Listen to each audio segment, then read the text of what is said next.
This is episode 8 of Democracy After Disaster, a 9-part documentary podcast series that is best listened to in order from episode 1.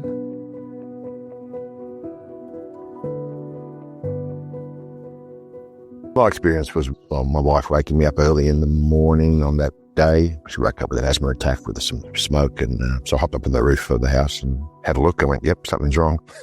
It's kind of nearly here. So it was just up over the close ridges here. So I just said, get out of the house to everybody.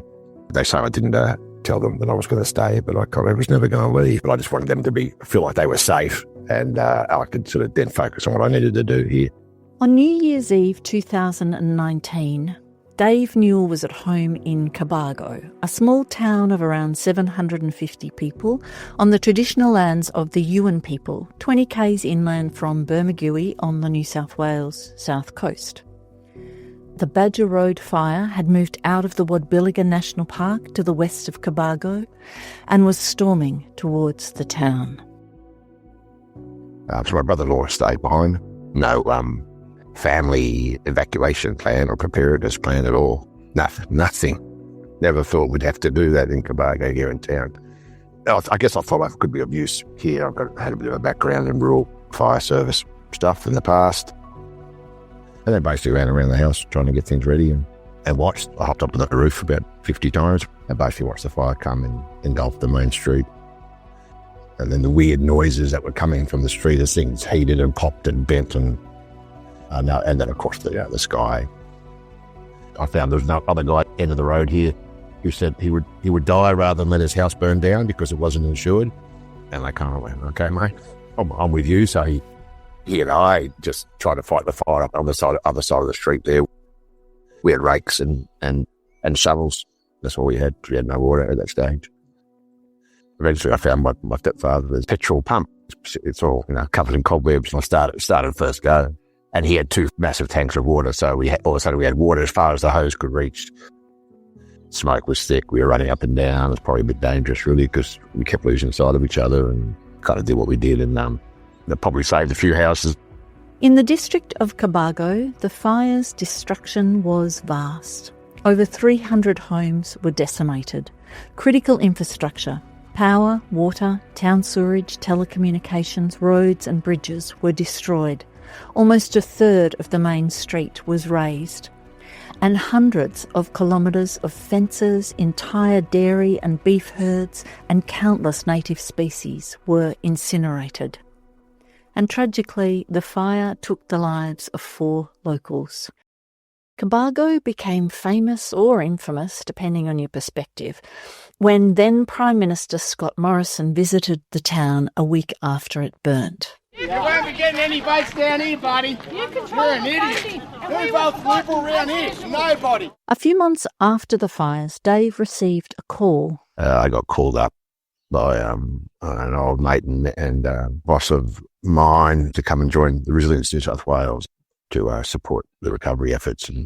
Dave was asked to work for Resilience New South Wales because one of the most things I know how to do is get people together in a room and have a conversation. Which sounds easy, but at a minimum requires attention to process and always benefits from skill, experience and design, evidenced by the fact that we have all been in truly awful meetings when there was none of these things.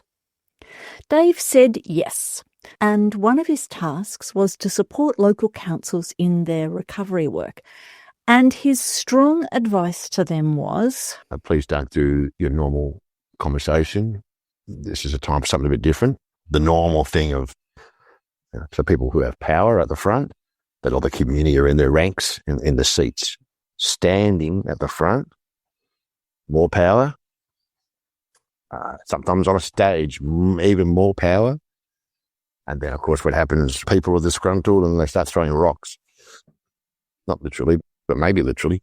And then those people at the front put their armour on, and which makes people more angry. And so it goes like a spiral. So I said, please don't do that. But they did it. I went to one, and it was a shit fight. Working near Vidala, I said, well, we're not going to do that. And we're going to do circles. Circles. Dave said to Resilience New South Wales and local councils burnt by the fires, we're going to do circles. And they went, okay, which is great because they trusted me enough to go, oh, all right, give it a go. This is Democracy After Disaster, a podcast about power and money and how communities recovering from bushfire or any disaster need to be empowered in their recovery if they're not to be further harmed by the systems meant to help them. My name's Kate Lawrence, and this 8th episode is about two sides of the coin of group democratic process: meaningful and participatory conversations or dialogue, and the pointy end of it all, shared decision-making. And there are as many ways of doing both of these as there are stars in the sky. So this is just a bit of a random roam over a few concepts, methods and stories that hopefully point the way to new possibilities for democratic practice. Before we get back to Dave, Resilience New South Wales and circles, there's a couple of ideas I want to explore. First up, let's have an itty-bitty look at the ginormous theory of complexity. The best way I've learned to understand it is to look at the origin of the word complicated and complex. This is Dave Snowden, a Welsh researcher in the field of knowledge management and the application of complexity science. So complicated comes from a Latin root word which means to be folded. And something which can be folded can be unfolded, it doesn't change. Whereas complex comes from a Greek root word which means to be entangled. And something which is entangled cannot be unentangled and tangled the same way. Here's a couple of examples that might help explain the difference between complex and complicated systems. On the complex side, we have things like weather, parenting, and the human body, all of which are dynamic. They have interrelating parts that feed back into the system, and so it's unpredictable. They are living systems in character. On the complicated side, we have things like rockets and X-ray machines and bridges, all of which are highly complicated, but they're predictable. They have a direct cause and effect relationship with the parts and the system. They're mechanistic in character. This distinction sounds simple and in many ways obvious, but we have been living a very outdated worldview, very much based on seeing the universe and life as if it's a machine composed of elementary building blocks. You can look at a problem, you can dissect it, break it down, and then zoom into the parts, do something to the parts, and it's going to work. That's not how life is organized. This is Maria Scordialis, a living systems practitioner. And she and other complexity theorists argue that we've been viewing the world as complicated, like a machine, for at least several hundred years. In science, in political systems, and, as we heard from Frederic Laloux in the last episode, in our organisations. But they also argue that we are now in a time of very fundamental change in the worldview, in science and in society. And it's so radical. So we're having a whole new understanding of how life is actually organized and how we as humans need to live. And this inevitably means we have to think differently about how we make decisions together, because humanity is not a machine. In a systems view of life is actually looking like the organization structure of life as a network with inseparable patterns and relationships and contexts. You don't look to break things down, you look to make things whole. You look to see what connects them. This worldview has far-reaching implications for how we perceive the world. We're seeing that evolution is not a competitive struggle, as we thought Darwin was telling us, but it's actually a cooperative dance in which creativity and the constant emergence of novelty are the driving forces. And it was this worldview that Dave from Cobargo brought to his work with Resilience New South Wales. Human interaction, social systems, socio-ecological systems are all complex. highly complex as opposed to complicated. So how do we work through that? We probe, we explore, we share, do something, learn from it. Let's now take our bow and draw the connection between complexity theory and democratic practice. In keeping with a machine view of the world, with the added bonus of eliminating anything as messy as emotions from the equation, we've created political rules that aim to be fair and democratic by treating everyone like a 12-inch piece of 2x4 wood. Whether written by Josky, Renton, Horsley or Roberts, meeting rules of procedure are tomes running to hundreds of pages on the intricate moves that can or can't be made to ensure everyone is treated like the same piece of 2x4.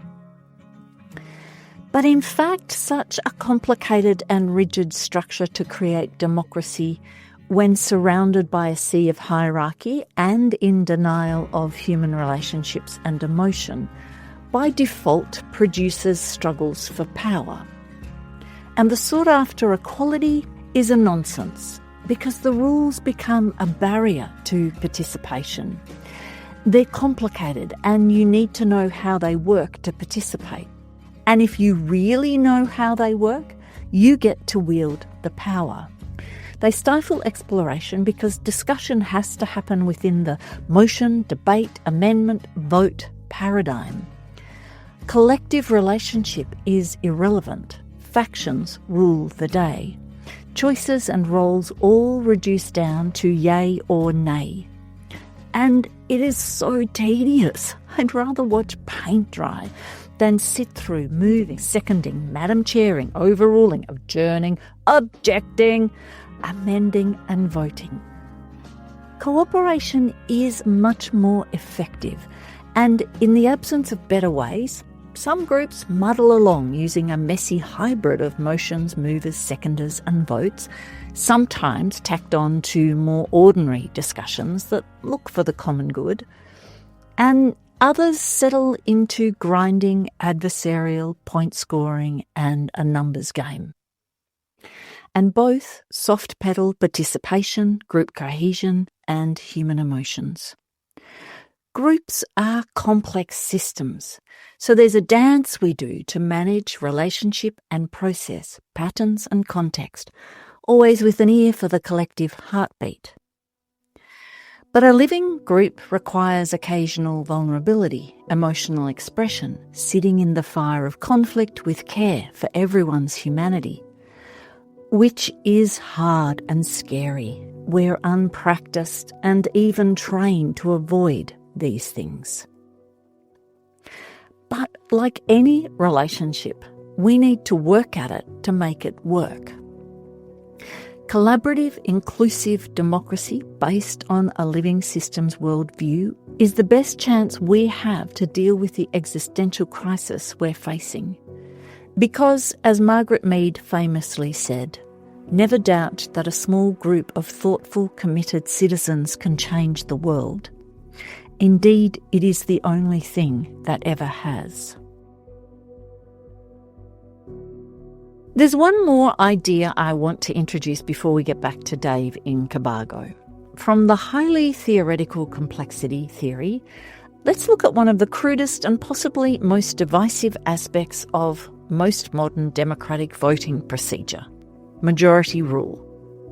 This is the way we and most countries in the world have implemented democracy, where 51% of the people are effectively able to impose their will on 49% of the people. Sometimes it's called the tyranny of the majority. In addition to the tyranny, majoritarianism reduces discussions and decisions down to a two-horse race, an opposing choice between this or that. Majority voting, in fact, is one of the most inaccurate measures of collective opinion. There are, after all, more than two ways of drafting a constitution, of drawing up a budget and so on. This is Peter Emerson, author of the book Defining Democracy: Voting Procedures in Decision-Making, Elections and Governance.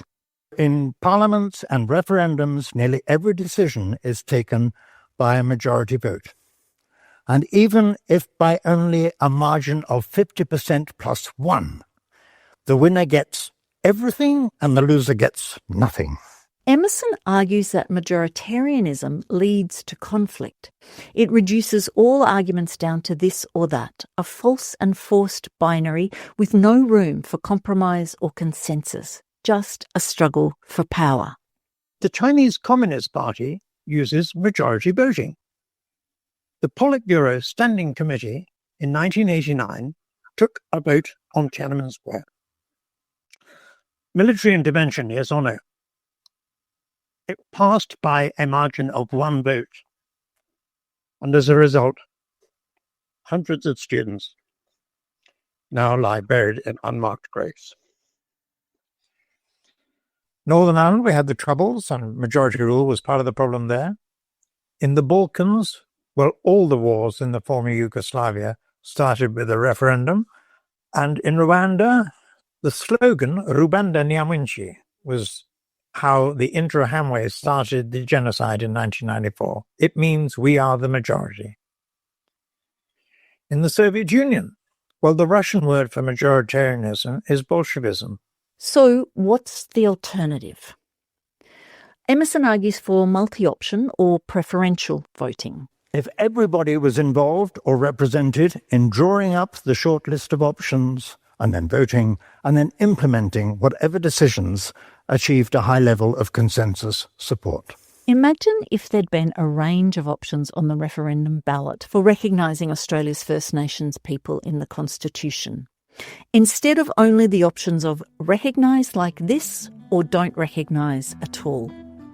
Not only would we have had a much better chance of finding an answer most of us could live with, we wouldn't have been so divided along such us and them lines. Australia actually has a strong history of preferential voting in our electoral systems, ensuring the candidate most people prefer is elected. But we don't have preferential voting in Parliament or in referendums. So Parliament is divided on party lines, and policies and debates and decisions inevitably reduce down to black or white options. Preferential voting is accurate. It is also non-majoritarian. It identifies the option with the highest average preference. And an average, of course, involves everybody who votes, not just a majority of them. Like Emerson, I would argue that decades, maybe centuries of either-or voting has moulded us into thinking we have to take sides, either left or right in our politics. If you're not with me, you're against me. The winner-takes-all outcome means it's a fight for power, not an exploration of best outcome. So I think if we can remember two things. Firstly, that putting a decision to a two-option vote immediately creates division and often alienation. And secondly, that there are almost always more than two options and the task is to find the option that most people prefer, then our groups, teams and democracy will be the stronger and richer for it. This is not the way of the world yet. But there have always been people exploring alternatives, and they're now finding their way into large and small organisations, pockets of government and communities after disaster. In Cobargo, while the fires were still cooling, even before Dave was called up to work at Resilience New South Wales, like the people in Strathewen and Malakuta, he and others could see a need in their community to get on the front foot in leading the recovery process. And then the cracks started to appear. A few of us came together and started going, things aren't right. You know, people are yelling at each other down the main street. People are grumpy with each other. The efforts and the projects are starting to spin off in different directions. Money was a big thing, maybe one of the main drivers. How come they got that and we didn't? And, you know, whatever other trauma and things people were then starting to exhibit or notice because they had their busy adrenaline time. And the adrenaline always wears off eventually, and the landing is hard. So Dave decided to use the thing he most knows how to do. Get people together in a room and have a conversation. So we just did that, and we did a little bit of design. We got support from some folks from Bega in the art of hosty world. They really supported that because they weren't Cobargo residents. They could come in and sort of hold a bit better. Fire didn't get so close to Bega. So Dave connected up with some people from Bega half an hour down the road, and together they used the art of hosting to design a process for the community of Cobargo. So what is art of hosting? Art of hosting and harvesting conversations that matter. It's a set of principles, practices, processes throughout the world, and it's called art because it's not a science. It's taking processes that allow people to connect well and collaborate well, and weaving them that people can.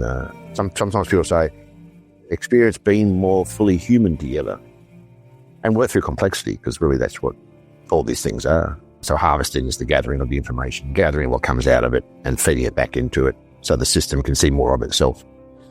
And this is how we work in living systems, which is what we're part of. In Cobargo, Dave and the Bega folk plan out 3 sessions. The first one is just to be a simple conversation in small groups of 3 or 4. So we just said, okay, well, come along to the hall and just connect with each other. So we got about 120 odd turn up to that. The hall was pretty chocker, and all right, here's a couple of questions, just to have the conversations, and we did a little bit of harvest, a little bit of share, not too much. There was tears, there was laughter, and for some people, just that connected in with a few people, and they could tell their story a little bit, sitting and connecting, and that was enough for them. That's all I really needed, just there, that little touch point. From that, we then offered 3 open space sessions. So in the next few sessions, Dave and his colleagues used a process called open space technology, which was the one I participated in at the National Recovery Forum back in episode 6. Open space is a process where people are invited to host a conversation about anything they want related to the overall purpose of the gathering.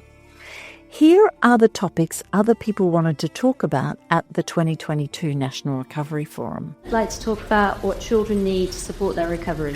What do you want government to know? I'd like to have a brainstorm about fresh thinking around post-disaster housing.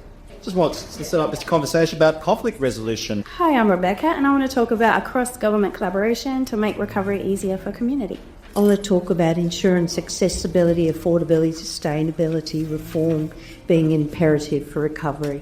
I would like to talk about creating a framework or some kind of regulation around the different programs or offerings within the recovery landscape, in particular for children and young kids. I would like to talk about how do we influence a focus and more attention to be given to disaster prevention. How can lessons from Australia be shared across the Asia-Pacific region?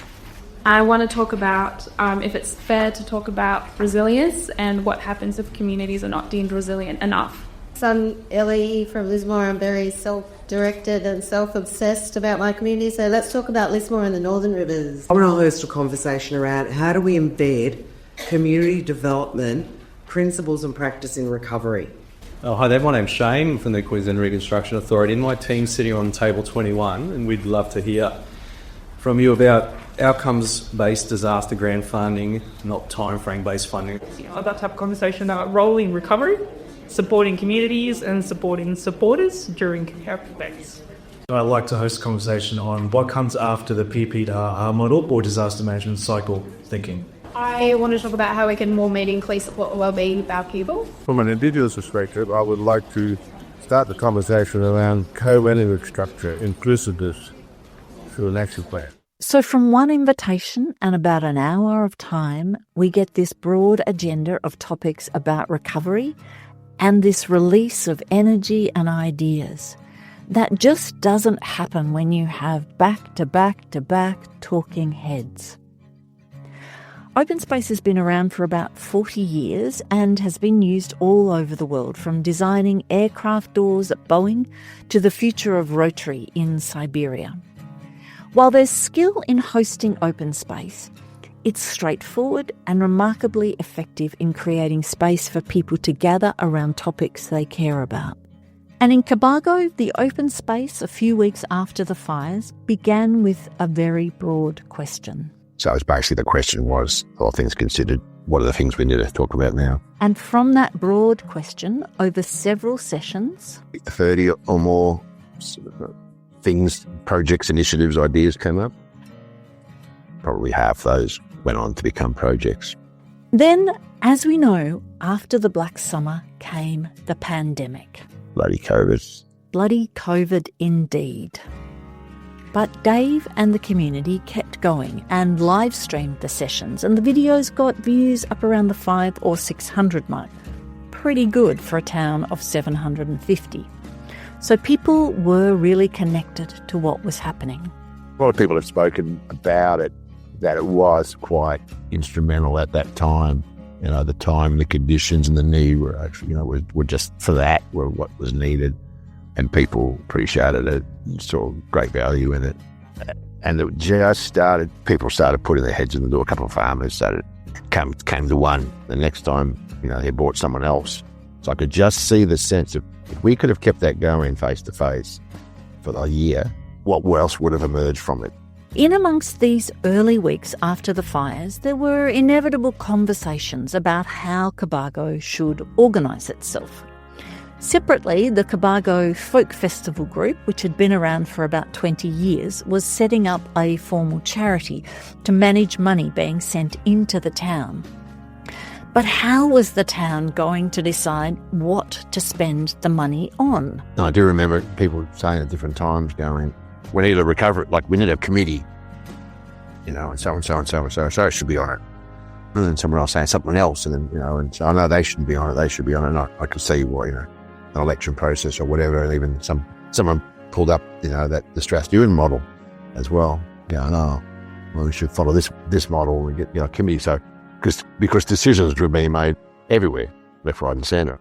But for a few reasons, Dave wasn't keen on going down the Incorporated Association elected committee path. Probably it was fear, and personally, about what I could see would probably happen, and limiting belief here, that those few people that are always on committees would get on the committee, and then it would be kind of their show.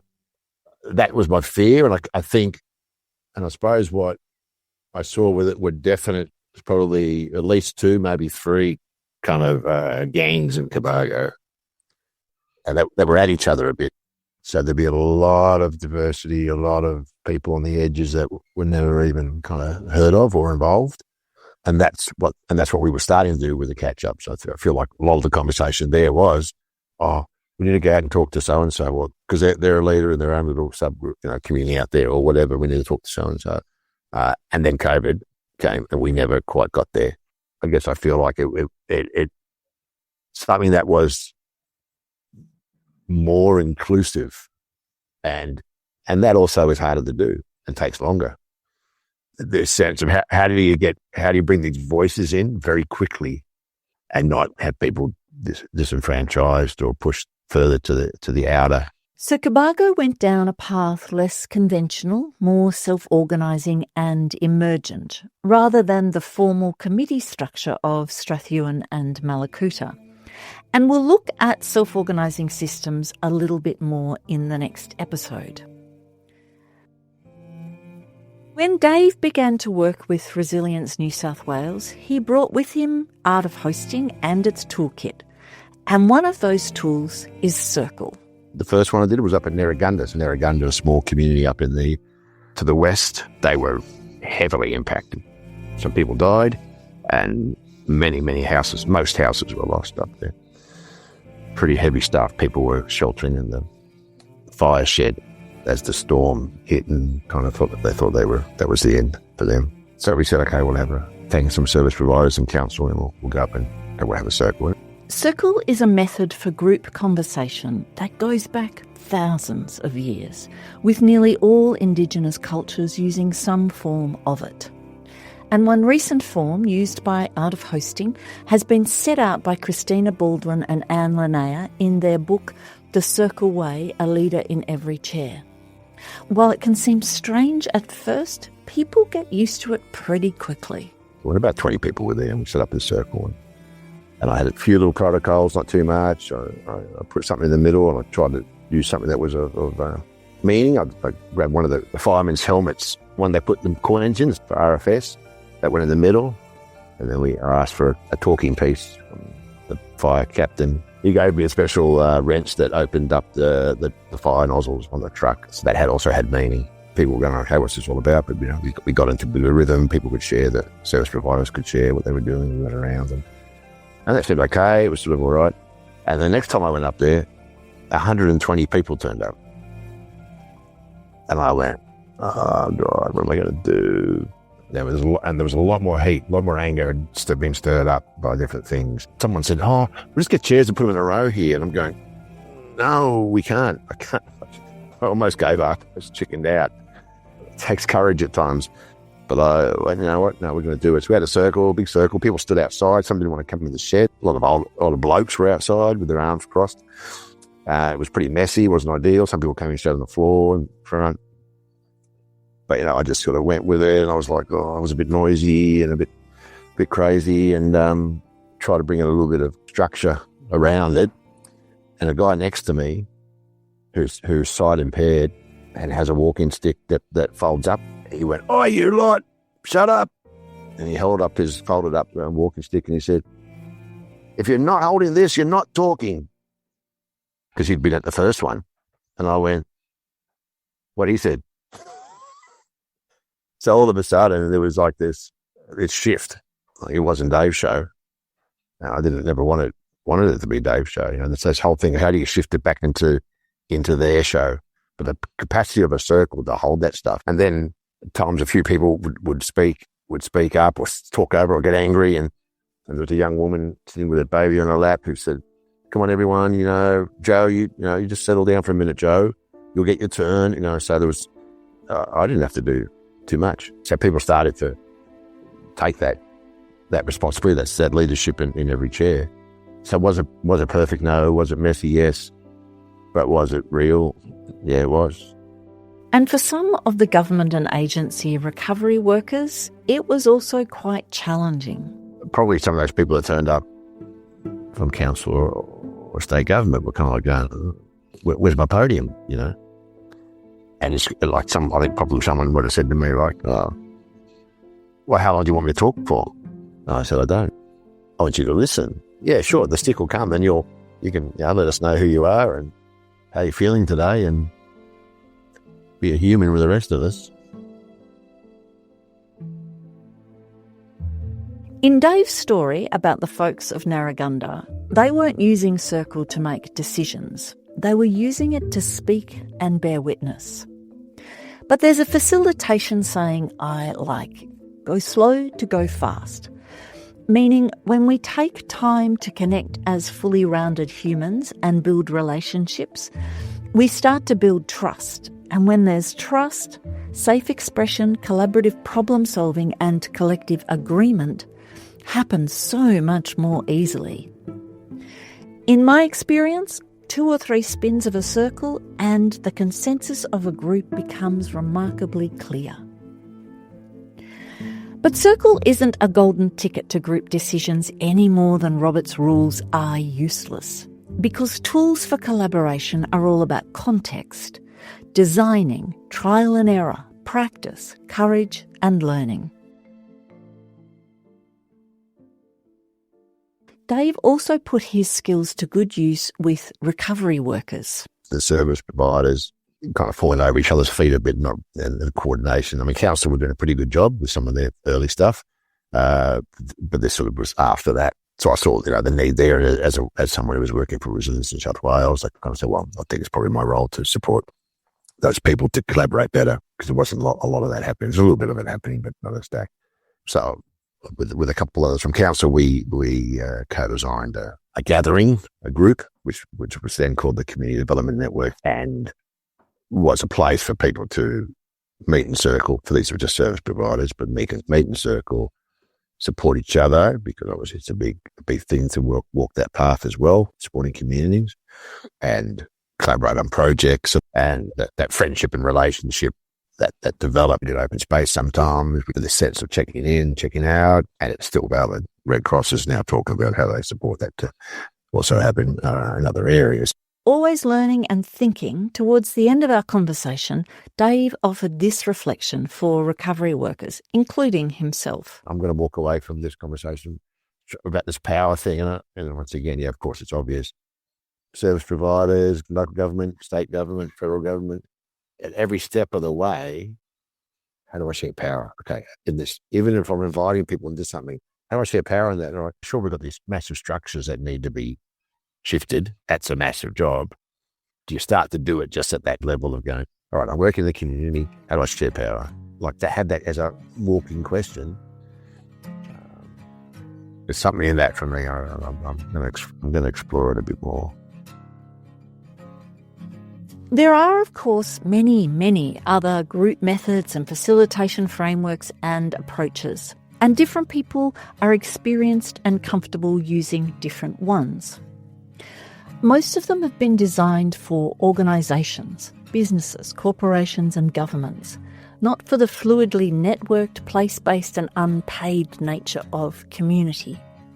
But most, if not all, can be adapted and designed for community, provided proper attention is paid to these elements of context.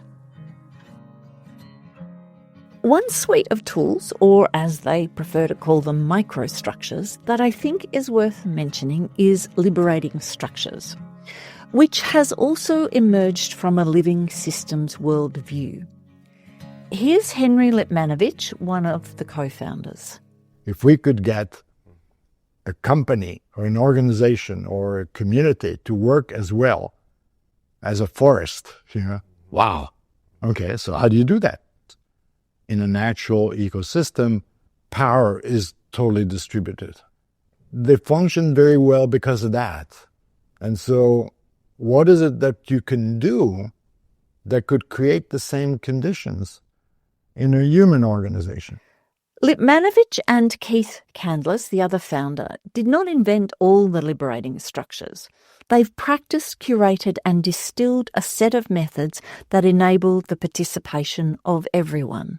They are a collection of about 35 different methods that are changes in structures that one can make when one is working with a group of people, whether it is in a classroom or in a work environment, to change how they interact with each other. And the objective is to make that group much more effective. And the first step in accomplishing that is to include the participation of everybody in whatever is being done. So to reduce or eliminate the amount of time that is spent with one person occupying the whole space and all the others being quiet. It really fulfills a need that is fundamentally present in all of us, which is that we want to be present. We want to do something meaningful. We want to be engaged. We want to be heard. We want to be listened to. Even if you don't do it well, just the fact that you have included everybody is guaranteed to generate a different outcome. All the liberating structures are open source and freely available on the website, along with guidelines on how to use them. Open space is one liberating structure. Others have names like 1, 2, 4, all, 9 whys, appreciative interviews, and what I need from you. They need to be designed for the right context. They take practice and sometimes courage, but they're really good at distributing leadership and fostering collective wisdom. So far, we've been exploring fairly straightforward situations of community conversations or worker discussions. Things get way more complex when governments, agencies and corporations want to, air quotes, engage with communities. Then the dynamics of agenda setting, decision making and outcomes are fundamentally skewed away from community control. And it's not just good dialogue and deliberation tools that are important. It needs to be crystal clear exactly what is on the table and where power sits. To do this, many governments and institutions in Australia and around the world use the IAP2 framework. IAP2 stands for International Association of Public Participation. And within the framework is the IAP2 spectrum, which decision makers can work through to make very clear to themselves and communities they're working with at what level power and decision making is being shared. There are 5 levels in the spectrum, with inform being the lowest, through consult, involve, collaborate, up to the highest level, which is empower. Here's a concise explanation from IAP2 trainer Helen Christensen. So, first one, inform. Here is some information. Consult. Here is some information. Tell us what you think. Involve. Here is some information. Tell us what you think, and we'll do everything we can to get your feedback. Collaborate. Let's work together. Empower. Tell us what you want us to do. The IAP2 trains and certifies government people and consultants in the spectrum and a range of techniques that are used to engage stakeholders, community members, and the public.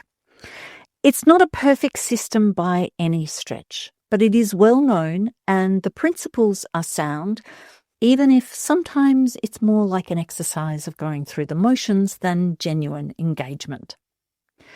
And of course, it all relies on the unpaid labour of participation by community members.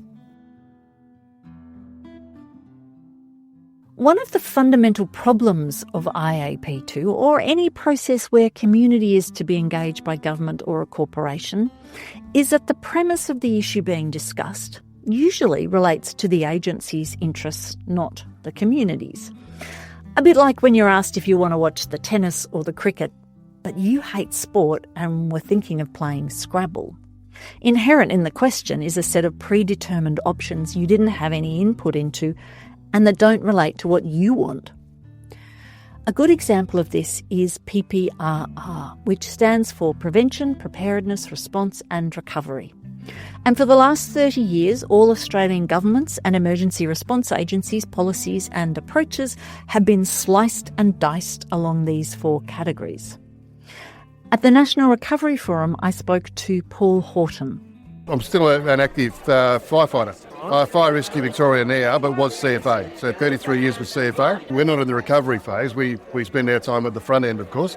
Before he went on, Paul was quick to point out that these are just Paul Horton's views of the world. They're not agency views, so that's probably important to make that distinction. Paul is a keen observer with a ringside seat of emergency management over decades. Recovery, for me, is entirely about putting communities back to where they want to be. Where the PPRR spectrum has been very useful for us for 30-odd years, it doesn't actually work for community. It doesn't work for communities because it's created from a set of priorities designed for the needs of emergency agencies, not the needs of communities. We spend our time in a little bit of prevention, obviously training, but it's all of that is geared towards our response and having our people skilled and trained enough to respond. We weren't thinking much beyond that. So often in incidents, there's been the remark, oh, well, it's now time to start recovery. The response phase is we've caught whatever's gone wrong and now we can go start recovery. When in fact, we should have been doing that all the way along. Emergency agencies don't deal with recovery, and so historically in most of our emergency planning, community recovery is an afterthought, only really considered when it's happening. Instead, in Paul's world, you'd start with community and you'd ask, what do we want as a community that we're going to protect with all our heart? So when this event comes, even if they're pressured, tweaked, maybe broken, we know what to put back so we can get our feet faster and we can get back to life faster. So why don't we spend time understanding what these areas are, what brings them together, the infrastructure, all of the things that people love and do. If we start with that picture of the end, like the communities at the table saying we want a place to meet, we want a place to engage, we want a place, and this is worst case. So let's say whatever comes through flattens everything. However, for us to get going again, because we're not leaving, We want a place to meet. We want water, power, some of those key things. Righto? That's the goal. That's the aspirational goal. It may mean that if the event's bad enough, we still don't get to save that on the day. But that's what's coming first. Paul Horton's using a flipped framework that centres community and places government in service of them. Simple and radical in our current world. This approach would provide a plan for both emergency agencies in asset protection and for recovery agencies in restoring communities. While Paul's views are likely the exception rather than the norm in the ranks of rural firefighters, he is hopefully a sign of change. In fact, what he's proposing doesn't sound too dissimilar, in theory at least, to a process Paula Jorgensen talked about.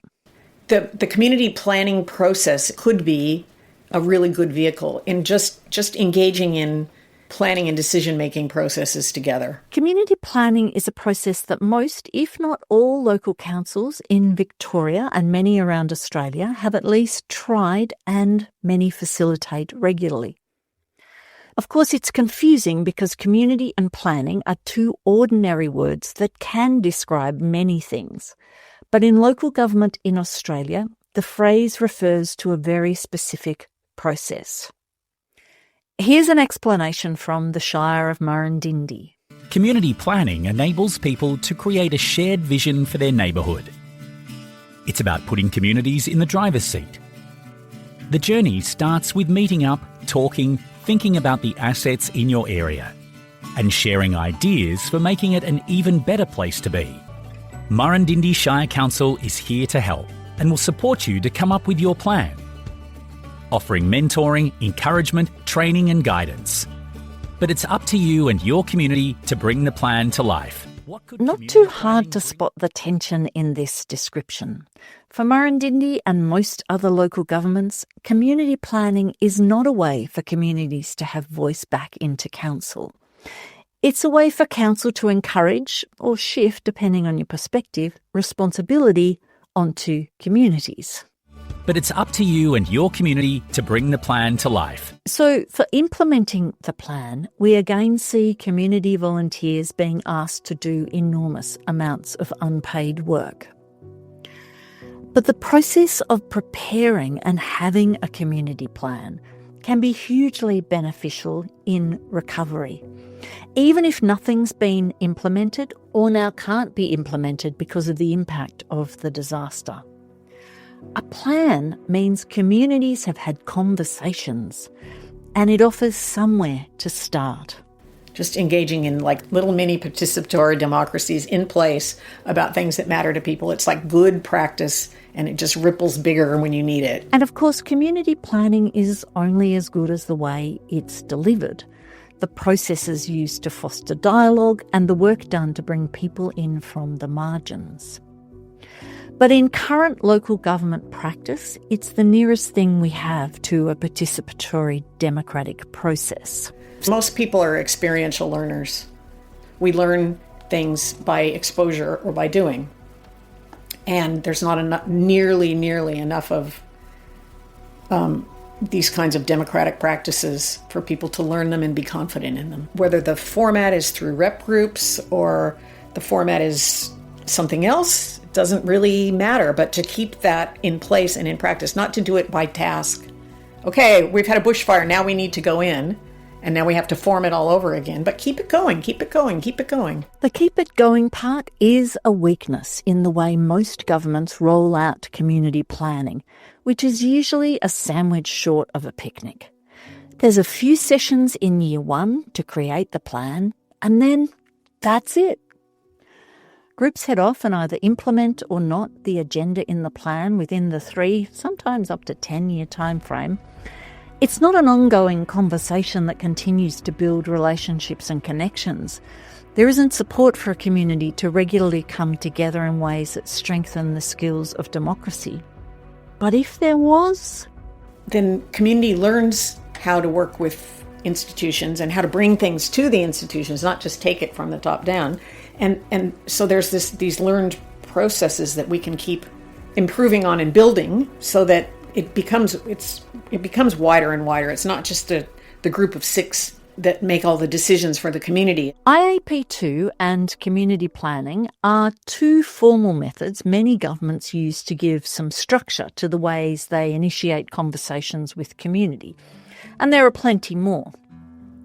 But when communities want to initiate engagement with government, things tend to unfold more organically in a process unique to that issue, time, place and people, like it happens in recovery.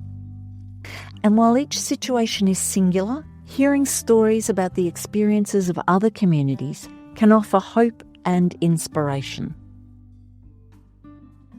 As we mentioned at the start of episode 5, sometime before the Black Summer fires, a new experience was unfolding in Mallacoota. Lynn Harwood, Lieutenant of the Mallacoota Fire Brigade, spoke to Steve Pascoe.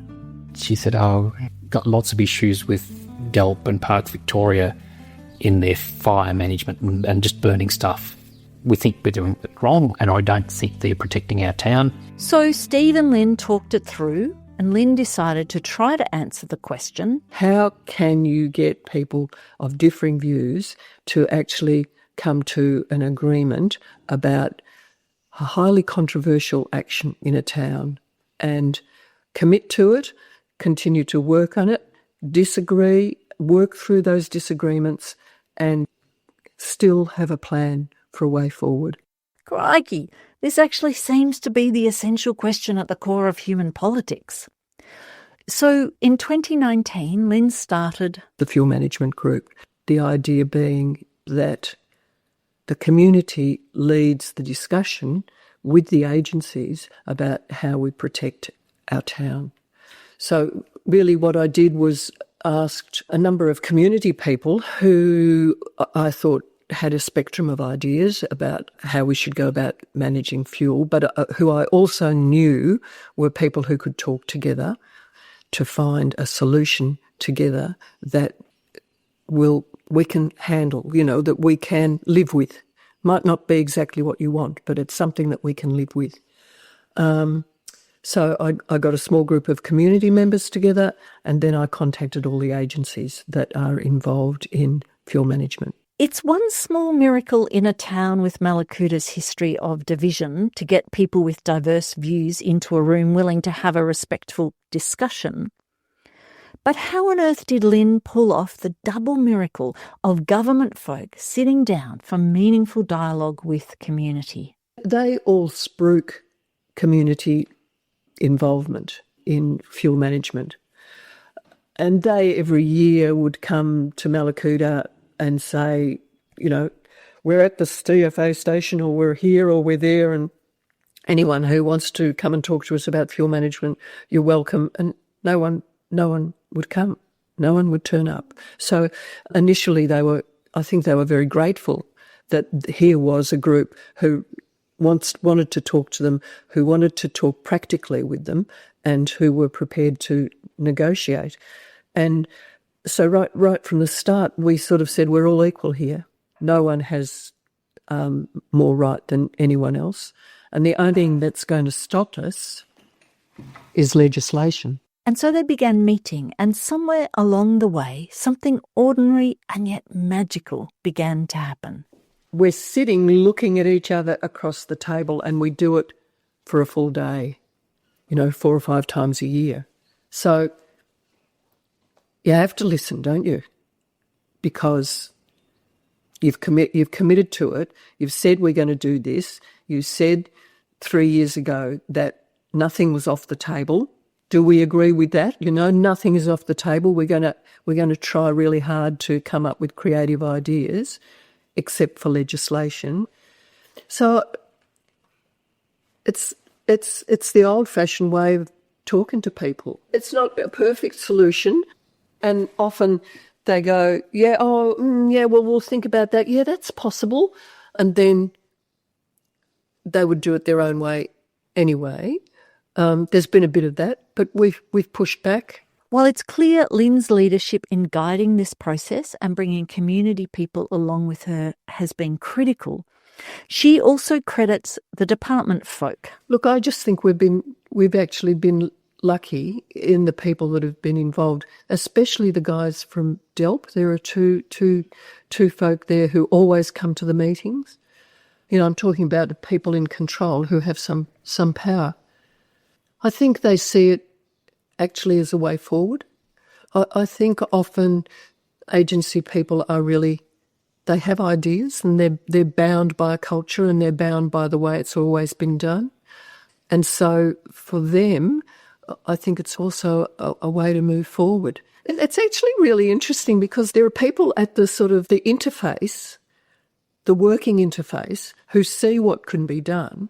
And there are actually people right up the top who talk, you know, more creatively about fuel management. But there's this kind of lump in the middle who are not prepared to take the risks. Fuel management is terribly risky. You see what happens when anything goes wrong, that a burn gets out of control, it's their fault. A burn doesn't get done, it's their fault. A holocaust happens, it's their fault. So they're very risk averse. So I think it's nice for them to actually share the burden a bit and go, this is actually what the community wants. And the slick that smooths the way. And because in the end you're going to share a cup of coffee and a sandwich with those people, you have to be respectful, and you have to, in the end, you end up caring. You end up caring on a personal level, and so you're trying to make it easy for each other whilst moving forward and doing what you said you would do in the first place. It's about being human. I think, you know, the simple answer to the complex question is respect. Every participant, it's on the shoulders of every participant to be respectful. A foundation of relationship. And 3 years later, in late 2022, when I interviewed Lynn, that group is still together and the agencies are still committed and they still come to meetings, and we progressively are producing plans that go to the Joint Fuel Management Program that are ticked off and are actioned. And we are also involved in doing research on more creative ways of dealing with fire. It's really exciting. Exciting and inspiring. To know that it's possible for community and bureaucracies to come together over such an inflammatory topic, pardon the pun, as fuel management, gives me hope and encouragement for the future of our democratic practice. In this final part of the episode, I want to share a couple of other ideas from the experiences of folks who've lived through recovery.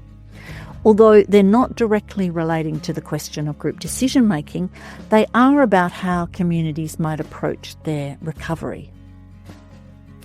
Steve Pascoe believes communities need to foster two types of connections. The communities that do well have good vertical and horizontal integration. So the horizontal integration across their community, the organisations, they know each other, they know everything. And good vertical integration, they know people in the government layers above them. So they've got a good connection with local government and perhaps state government. So they know how to get themselves together and they know how to access resources and information and to support and influence and all of those sort of things. And that's really important. It's no surprise that well-networked and connected communities do better. But Steve is also highlighting that community folk need to have links with people in government, even if it's just a conversation or a name here or there. Because it's this that changes a walled-up bureaucratic citadel and a seething, demanding mob into a world of bridges and doors, names and faces, connections and possibilities. And these were the relationships that MADRA, the Mallacoota and District Recovery Association, fostered in a measured and sophisticated way as they went about their work. Here's Jenny Lloyd explaining. What we did do, which I think was another thing that we did do well, was we got 3 levels of government in the same room at the same time. A lot of the funding was divided between Commonwealth and state. So the local economic reform programs and things like that. So we really had to have those levels of government on the same page. So we had a really fantastic example recently the local airfield was going to lose its certification. And that was going to be a real problem because we get a lot of emergency flights come in here, and there was a lot of kerfuffle in the media about what that meant for care flight and other emergency services, like in another fire, for example. And Paul Preston, who was the chair of MADRA, got 3 levels of government in the same room, got Darren Chester to come along. They had this really great conversation about what the implications of that decision might be for Mallacoota, and they figured out a way forward, and it's going to be recertified. A great outcome for a critical service in a remote community. Of course, not all negotiations between government and communities have such happy endings, and so communities end up needing to strategise and sometimes escalate issues. And the most common escalation tool used by people and communities frustrated with government was surprisingly never used by MADRA. The powder that we kept absolutely dry was media, because media can be a two-edged sword. We saw it in some of the TV shows, clickbait headlines. Mallacoota intends to overthrow local government. Bullshit. Basically implied that we were leading a revolution, whereupon presumably we were marching with pitchforked and tarred ponytails towards Bairnsdale. I had to write a letter to the mayor and the CEO to say that is absolutely not what we're about. We're about working with you. We're not about working against you. And as the CEO was mortified because they had put so much work into what had been achieved so far. So media can absolutely work against you. We never escalated to media, and we didn't have to. In the absence of payment for wages or a universal basic income, which we'll look at in the next episode, another piece of advice from both Jenny and Steve is for communities in recovery to push for their own administrative support. I think we should have employed an administrative officer or a corporate officer of some sort. Community representatives should be strategic. They should be the strategic thinkers deciding what needs to happen, where it needs to happen, or certainly developing plans, finding needs, and then finding people to do it, to do the hard work. The other important element, though, is ensuring the administrative person isn't conflicted in who they're accountable to. They did give us people from time to time, but it's always uncomfortable about what's their agenda, who's their boss, who are they reporting to. Jenny Lloyd suggests someone provided by a non-government agency. Every community has a different experience, which is why I really like the idea of Red Cross or someone saying, town, here's your community development worker, they'll be here for 3 years, extrapolating your preferences and your priorities and your stories, and they will give you this manual of Mallacoota or this manual of Brisbane, and then they can go away. Wouldn't that be something? A community development person working for and accountable to a community in recovery. You may not have been counting, but in this episode we've heard the word relationship 16 times now, because most of the tools and examples have been about ways of creating connections that build a sense of communal relationship that enables respectful dialogue, care and belonging, and a commitment to work things through to reach the best outcome everyone can live with. Because at the group level, this is the core of democratic practice.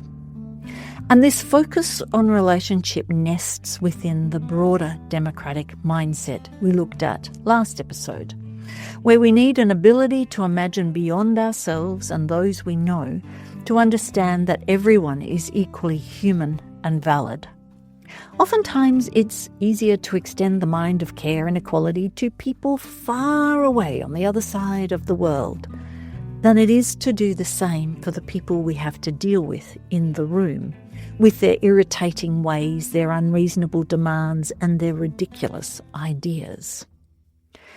Then it is good democratic tools that can create a centre that can hold us all, including the outliers, that draws us together in commonality, not apart in position, that can foster connection and familiarity, the elements of relationship, and cultivate the trust that enables us to talk across our differences.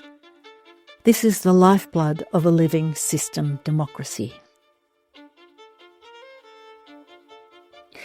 In the next and final episode of Democracy After Disaster, we're going to explore a number of more system-wide structural ideas that have the potential to radically improve recovery and democracy for both governments and communities. Some of them coming from unlikely places. Hi, this is Dolly. Now, I know many of you, like me, have been watching the wildfires that have affected the Great Smoky Mountains around Gatlinburg, Tennessee, where I grew up. Yep, keep listening to find out how Dolly Parton has led the way in recovery responses. Democracy After Disaster is written, produced and hosted by me, Kate Lawrence from Story Ground, on the unceded lands of the Wurundjeri people of the Kulin Nation, and I pay my respects to ancestors and elders. I thank them for their careful and sacred use of fire in this landscape and their inspiring sense of community. Thanks to Steve Pascoe and Jenny Lloyd for listening to every episode and being ever so kind, encouraging and insightful in response. This series is so much better for their wisdom and care. This project is supported by a grant from the National Australia Bank. If you like the podcast, please rate and review it wherever you listen, and most importantly, tell your colleagues, friends and family. And if you have any comments, questions or feedback, please email me, kate@storyground.com.au. Thanks for listening.